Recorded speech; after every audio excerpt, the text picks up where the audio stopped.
बातमी आता अमरावतीतने अमरावती जिल्ह्यातल्या नांदगाव खंडेश्वर तालुक्यात मुसळधार पाऊस झालाय।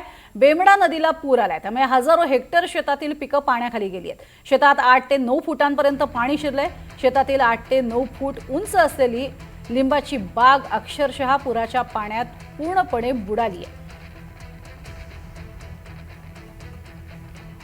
तर धामक या भागातनं आढावा घेतलाय आमचे प्रतिनिधी शुभम बायस्कर यांनी। अळणगाव इथे 8 ते 9 वर्षांपासून पुनर्वसन झालेलं आहे। तरी इथची परिस्थिती अशी आहे की आम्हाला घरात जाण्याचे सुद्धा रस्ते राहिले नाही, नालेसुद्धा नाही आहे।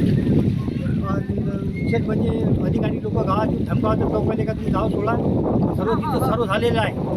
हो, आम्ही तुम्हाला सर्व जीवन पावलेलं आहोत असे धमकून लोक।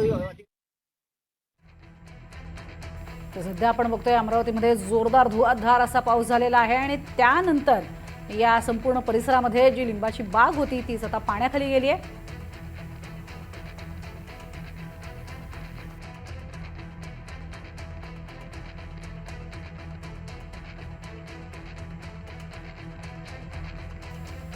आता बातमी बुलढाण्यात नाही, कारण बुलढाणा जिल्ह्यात मागील 24 तासांपासून मुसळधार पाऊस सुरू आहे आणि आता याचा कुठेतरी परिणाम हा जिल्ह्यातल्या नद्या, धरणं, प्रकल्प यावर दिसतोय। जिल्ह्यातील हनुमंतखेड धरण हे आता भरलेलं पाहायला मिळतंय। नागरिकांनी सतर्क राहत गिरडा मार्गे प्रवास करावा अशा सूचना प्रशासनानं केल्या। तर सध्या बुलढाणा जिल्ह्याकरता पुढचे 24 तास हा अलर्टवरती ठेवण्यात आलेला आहे।